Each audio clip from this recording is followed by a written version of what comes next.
Assalamualaikum warahmatullahi wabarakatuh. Selamat pagi anak-anak hebat. Selamat hari Sabtu. Bagaimana kabar anak-anak hari ini? Bu Nana berharap semua dalam keadaan sehat semua ya. Tetap semangat belajar meskipun kita masih belajar dari rumah. Pada pagi hari ini, kegiatan kita di pagi hari ini, kita akan belajar di pembelajaran yang kedua. Sudah masuk di subtema yang kedua ya nak ya, kelanjutan dari pembelajaran pertama kemarin. Sudah siap belajar? Oke, silakan disimak penjelasan dari Bu Nana berikut.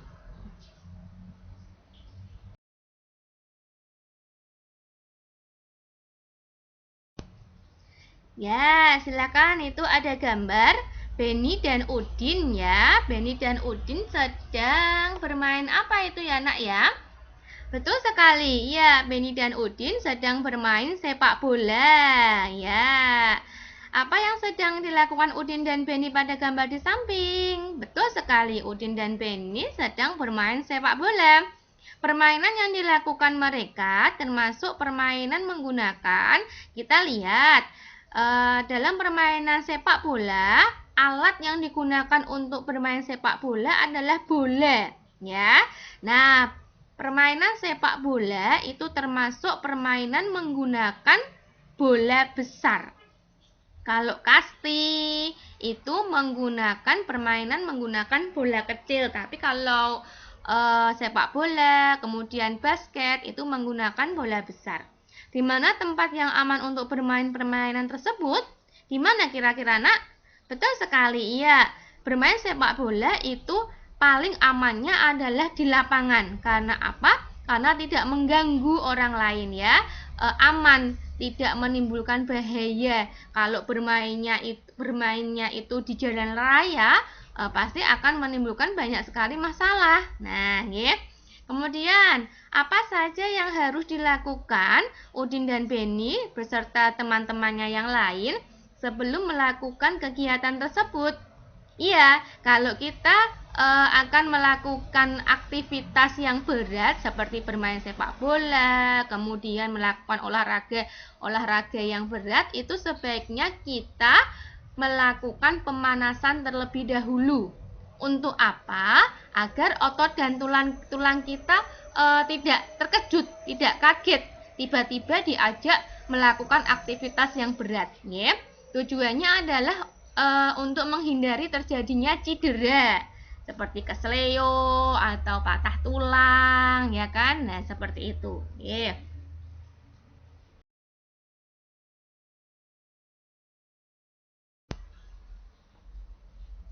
Kita lanjut di slide berikutnya. Ini anak-anak silahkan dibaca. Yang pertama adalah pada permainan bola itu memerlukan banyak gerakan seperti berjalan, berlari, menendang, dan melempar ya. Ya, seperti yang tadi dilakukan Udin dan Benny dan teman-temannya yang lain, permainan bola itu pasti memerlukan banyak sekali gerakan seperti berjalan, berlari menggiring bola, menendang bola, dan melempar. Pada permainan bola, hampir semua bagian tubuh termasuk tulang dan otot harus bekerja dengan baik. Semua bagian tubuh, baik itu tulang dan otot, itu harus bekerja dengan baik. Mengingat materi sebelumnya, kemarin sudah Bu Nana jelaskan bahwa otot dan tulang itu saling bekerja sama membentuk sebuah sistem gerak. Sistem gerak inilah yang membuat kita dapat melakukan berbagai gerakan.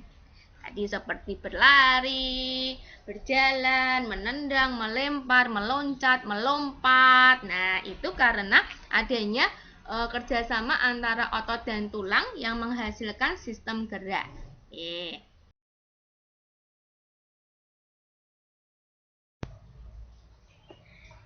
Ya, silakan diamati. Itu ada gambar nama-nama tulang ya. Itu ada nama-nama rangka pada manusia. Ya, Bu, sebelum kita masuk ke situ, anggota gerak manusia itu terbagi menjadi dua, Nak.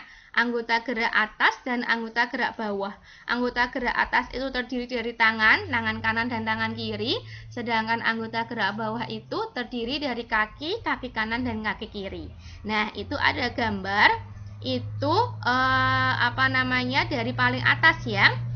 Nah, kepala kita itu terlindungi oleh rangka tengkorak, tulang tengkorak di situ, nggih, untuk melindungi organ-organ yang rawan di kepala seperti otak, itu organ yang rawan, maka Allah itu menciptakan memberi pelindung itu berupa tengkorak, ya.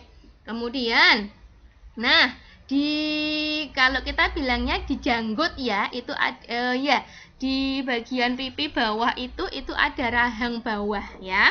Kemudian kita lanjut ke bawahnya itu ada tulang leher. Tulang leher ini adalah penghubung antara kepala dan badan. Itu ada tulang leher. Kemudian tulang selangka itu yang dekok ini ya. Yang kalau Buana bilangnya dekok ini ya. Kalau yang kurus itu kelihatan sekali tulangnya ini ya. Kemudian tulang belikat, tulang dada itu yang melindungi paru-paru dan jantung kita. Kemudian tulang belakang, kalau kita raba itu di punggung kita itu ada yang panjang, itu tulang belakang. Kemudian ada tulang panggul juga. Tulang panggul itu melindungi bagian panggul, bagian pinggul ini ya. Nah, karena kita masuk di anggota geraknya, kita mulai dari anggota gerak atas ya, tangan. Di anggota gerak atas itu ada tulang pengumpil dan tulang hasta. Jadi kalau anak-anak raba itu tangan itu ada dua, yang dari siku ke bawah itu ada dua tulang. Itu yang satu itu yang di pinggir, kalau Buana bilangnya pinggir, itu adalah di tepi ya. Di tepi tulang pengumpil, sedangkan yang sebelahnya itu tulang hasta. Kemudian juga ada tulang pergelangan tangan, ada tulang telapak tangan dan tulang jari tangan ya. Itu di anggota gerak atas. Kita ke anggota gerak bawah. Ada tulang paha. Nah, siapa yang suka maem ayam di bagian paha? Ayamnya Upin Ipin ini ya. Ya, itu tulang paha. Nah, kemudian ini ada tulang tempurung lutut. Kalau orang Jawa bilangnya adalah dengkul. Nah, tapi ya kalau bahasa Indonesia bukan dengkul, tapi tulang tempurung lutut itu ya. Kemudian di bagian setelah tulang tempurung lutut itu ada dua tulang, ada tulang kering dan tulang betis. Kemudian ke bawah lagi ada tulang pergelangan kaki, ada tulang telapak kaki, dan ada tulang jari-jari kaki. Nah, seperti itu nggih. Nanti di slide berikutnya itu ada video, anak-anak bisa diputar videonya agar lebih paham. Kita lanjut nggih.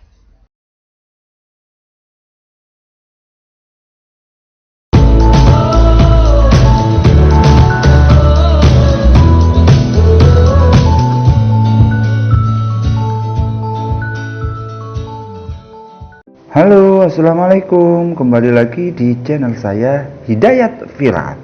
Pada pembelajaran kali ini saya akan membahas tentang rangka manusia dan fungsinya. Kita semua mengetahui bahwa sistem gerak manusia terdiri dari tulang dan otot. Rangka manusia merupakan rangkaian tulang yang saling bersambungan secara teratur. Tubuh kita dapat terbentuk karena rangka dan otot membentuknya. Pengen tahu nama-nama rangka manusia? Ayo amati gambar rangka manusia berikut. Ini adalah gambar rangka manusia dewasa. Pada rangka manusia dewasa terdiri dari 206 tulang keras. Sedangkan untuk bayi terdapat lebih dari 300 tulang rawan. Pada rangka manusia dewasa terdiri dari tengkorak, rahang bawah, tulang leher, tulang selangka, tulang belikat, tulang dada, tulang belakang, dan tulang panggul. Nah, selain itu ada juga rangka di bagian anggota gerak, yang terutama tulang di bagian tangan dan kaki. Kerangka di bagian tangan meliputi tulang lengan atas, tulang pengumpil, tulang hasta, tulang telapak tangan, dan tulang jari. Sedangkan kerangka di bagian kaki meliputi tulang paha, tulang tempurung lutut, tulang kering, tulang betis, tulang pergelangan kaki, tulang telapak kaki, dan tulang jari kaki. Ayo kita pelajari lebih lanjut apa fungsi dari rangka gerak manusia ya. Yuk simak penjelasan berikut. Tulang hasta. Tulang hasta berfungsi membentuk lengan bawah sebagai alat gerak dan menghubungkan lengan atas dengan pergelangan tangan. Tulang lengan atas. Tulang lengan atas berfungsi sebagai tempat menempel otot utama yang menggerakkan bahu dan siku. Tulang pengumpil. Tulang pengumpil ini berfungsi sebagai tempat menempelnya otot lengan yang akan menggerakkan tangan, terutama tangan bagian bawah. Tulang pergelangan tangan. Tulang pergelangan tangan berfungsi sebagai penghubung antara telapak tangan dan tulang lengan bawah. Tulang telapak tangan. Tulang telapak tangan berfungsi sebagai pemberi bentuk tangan, juga menghubungkan tulang jari dengan tulang pangkal tangan. Nah, itu tadi adalah fungsi dari kerangka gerak manusia di bagian atas. Sedangkan fungsi kerangka gerak manusia di bagian bawah yaitu tulang paha. Tulang paha berfungsi untuk menggerakkan kaki dan letaknya di atas tulang kering dan tulang betis serta di bawahnya tulang panggul. Tulang kering. Tulang kering ini berfungsi sebagai berikut. Yang pertama, menyambung lengan, menghubungkan lutut dengan pergelangan kaki, membentuk bagian kerangka pada kaki bagian bawah. Tulang betis. Tulang betis berfungsi untuk menopang berat tubuh dan juga untuk mengatur gerak tubuh ketika berjalan. Tulang pergelangan kaki. Tulang pergelangan kaki ini berfungsi membantu untuk memungkinkan gerak naik turun kaki dengan adanya sendi engsel dan membantu untuk melangkah serta berjalan dengan cara yang nyaman dan seefisien mungkin. Tulang telapak kaki. Tulang telapak kaki berfungsi untuk menopang berat tubuh dan untuk membantu mengatur gerak tubuh ketika berjalan, berlari, dan melompat. Tulang jari kaki. Tulang jari kaki berfungsi untuk membantu tubuh saat berjalan, berlari, atau berdiri agar tubuh tetap seimbang dan tidak terjatuh. Nah, sekarang sudah paham kan tentang rangka manusia dan fungsinya.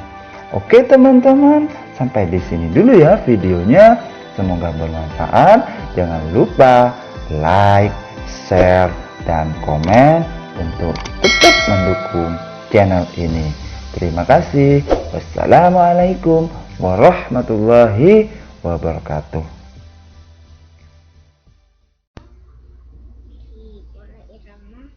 Nah, di slide berikut ini Di slide yang kelima ini ada video tentang penjelasan lebih rinci tulang-tulang penyusun, anggota gerak atas dan anggota gerak bawah serta fungsinya. Nanti anak-anak bisa putar tinggal diklik aja itu yang di tengah, nanti akan keluar seperti simbol putar itu nggih. Nanti klik aja, nanti dia akan mutar sendiri nggih. Kita lanjut di slide berikutnya.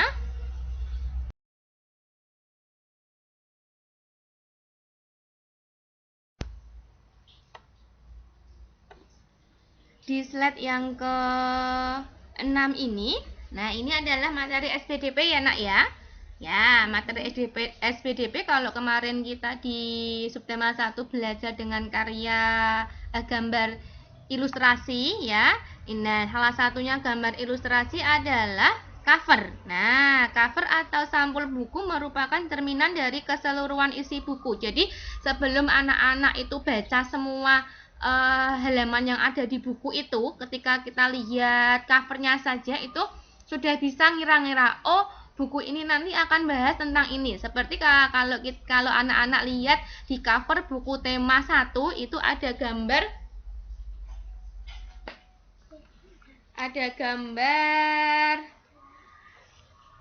rangka atau anggota gerak ya. Jadi bisa disimpulkan, oh berarti nanti di buku ini nanti akan belajar tentang anggota gerak hewan dan manusia. Selain ada gambarnya juga ada tulisannya, ada judulnya. Nah, itu adalah cover ya. Cover itu merupakan cerminan dari keseluruhan isi buku. Kemudian cover merupakan bagian terluar buku. Iya, cover itu adalah bagian paling luar buku.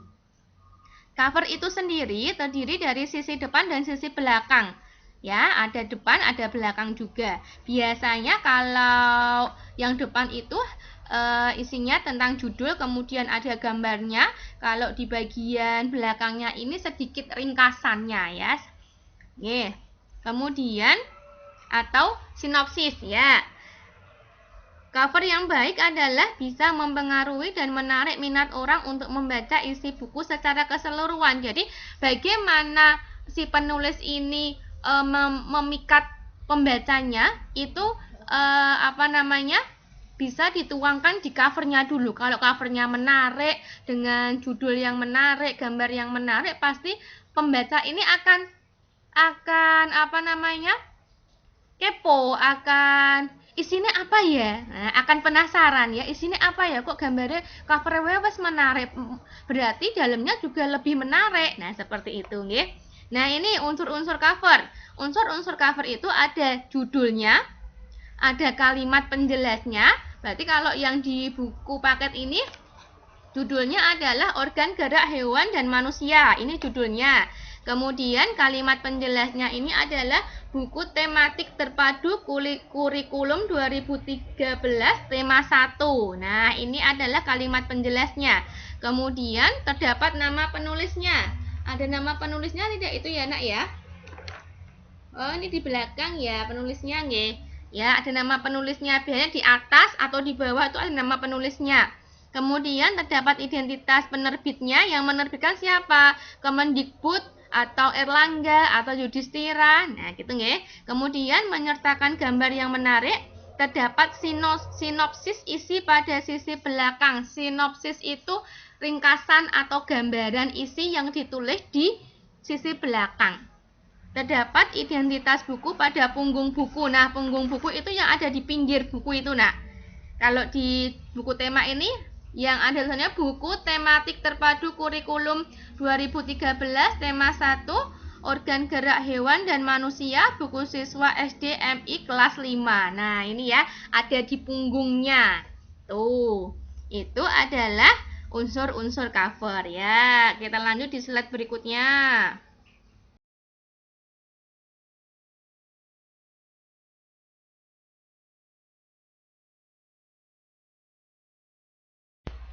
Nah, ini tugas untuk pembelajaran yang kedua ya.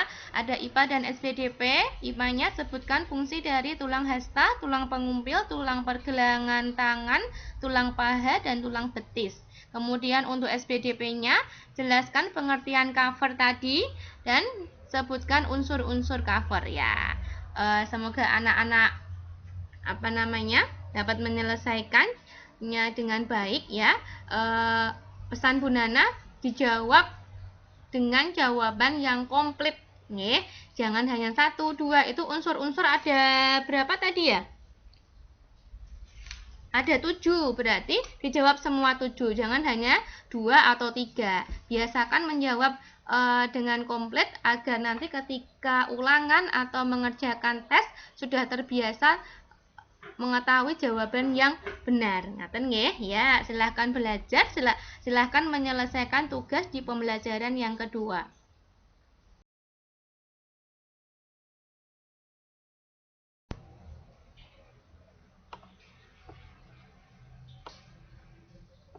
Nah, itu tadi sedikit penjelasan dari Bu Nana di materi pembelajaran yang kedua. Semoga bisa membantu anak-anak belajar di rumah. Tetap semangat, tetap sehat selalu, tetap jadi anak-anak hebat ya. Kalau capek istirahat dulu, kalau lapar maem dulu, nggak usah diforsir, santai tapi pasti, ngaten ya. Terima kasih untuk semuanya, terima kasih sudah mendengarkan penjelasan dari Bu Nana, semoga bisa membantu anak-anak. Assalamualaikum warahmatullahi wabarakatuh.